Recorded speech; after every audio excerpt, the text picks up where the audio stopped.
बहुत और हम उस पर ध्यान नहीं दे रहे। बहुत इंपॉर्टेंट बात आपने अंडरलाइन की, और ये मेरे पॉइंट्स सारी अपनी रिसर्च में था भी, और ये सवाल मैं नायक साहब से पूछना भी चाह रहा था, खासकर क्योंकि ये लोग जो सरकारी स्कूलों में पढ़ा रहे हैं, ये चुनौती भी है नायक साहब। सरकारी स्कूलों के शिक्षकों को शिक्षा के अलावा बहुत से और काम करने होते हैं। चुनाव आप करा रहे होते हैं, सेंसस होगा तो आपकी जरूरत है, पोलियो ड्रॉप्स लगाने हैं तो आपकी जरूरत है। मैं ये पूछना चाहता हूँ, इससे कितना प्रभाव पड़ता है एक शिक्षक पर? कितना वो उत्साहित होता है, या उसको लगता है कि बोझ उसके सर पर डाल दिया गया?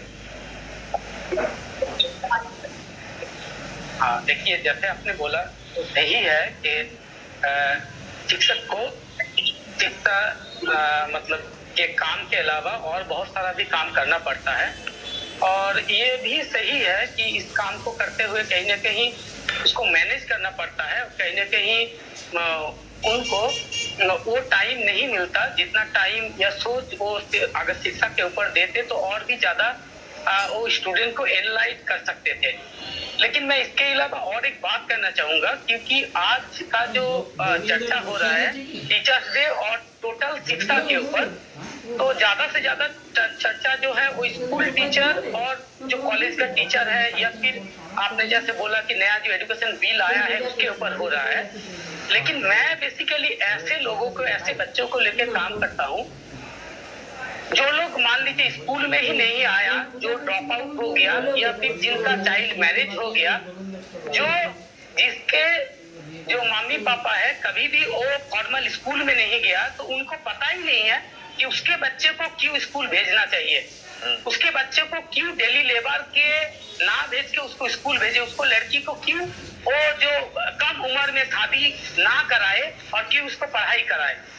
तो आपको जैसे हम बता रहे थे, तो मेरा जो 3 जनरेशन मॉडल है, इसमें एक साथ ये रिवर्स है। पहले तो फर्स्ट जनरेशन लाडला शिक्षित होता है, उसके बाद वो अपना मम्मी को पढ़ाता है, फिर वो अपना नानी को पढ़ाता है। तो एक 5 साल का लड़की मान लीजिए कोई 50 साल का उसका नानी को पढ़ा रहा है। नॉर्मली जो होता है कि आप और हम जब भी छोटे थे तो आपका शायद मम्मी पापा कोई बड़ा छोटे को पढ़ाता है, लेकिन यहाँ पर जो होता है छोटे, आप ये जो पिक्चर है यहाँ पर देख सकते हैं कि छोटे बड़े को पढ़ा रहा है और रिवर्स वे में लर्निंग चल रहा है। क्योंकि मेरा मानना है जब तक ये जो पिछड़े हुए समाज के जो लोग हैं, बेसिकली जो मम्मी है और नानी है, ये लोग का जो सोच है जब तक नहीं बदलेगा, ये लोग जब तक शिक्षा नहीं मिलेगा, तब तक इन लोगों को पता ही नहीं चलेगा कि इनका बच्चों को क्यों स्कूल भेजना चाहिए, पढ़ाई करके क्या होगा।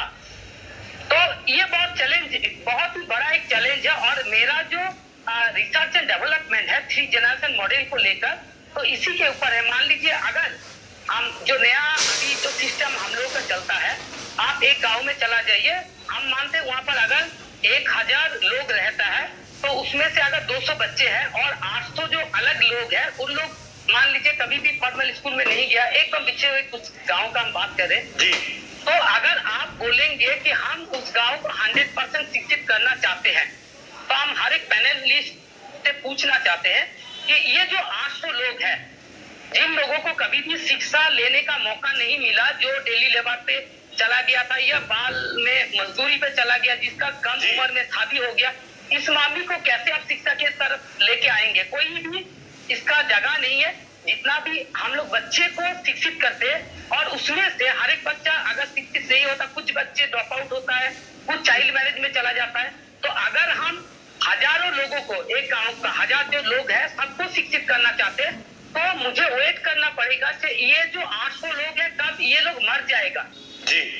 जब ये लोग सभी मर जाएंगे, जब नया जनरेशन शिक्षित होकर आगे बढ़ेगा, उस टाइम पर हम एक गांव को 100% शिक्षित मान सकते हैं। तो उसको होते होते लगभग आपका 30-40 साल निकल जाएगा। नाइक साहब और कह रहे हैं, लेकिन जो काम आप कर रहे हैं उसके लिए मेरी तरफ से तालियां। बहुत बहुत बहुत खूबसूरत काम कर रहे हैं आप। उस मुश्किल टेरिटरी में रहकर, उस पिछड़े इलाके में रहकर एक बड़ा काम कर रहे हैं नायक साहब, और इसीलिए आपको ग्लोबल लेवल पर टॉप 10 टीचर्स में लास्ट ईयर गिरा गया। तो बहुत सारी शुभकामनाएं, बहुत सारी तालियां, और ऐसे लोगों के सामने लाने की जरूरत है। और हमारी कोशिश भी होती है कि ऐसे लोगों को लाएं और दुनिया को बताएं कि है भाई, दुनिया में अच्छे लोग हैं, अच्छा काम कर रहे हैं। चारू जी, मैं आपके पास आना चाहता हूँ इस सवाल के साथ लेते हुए।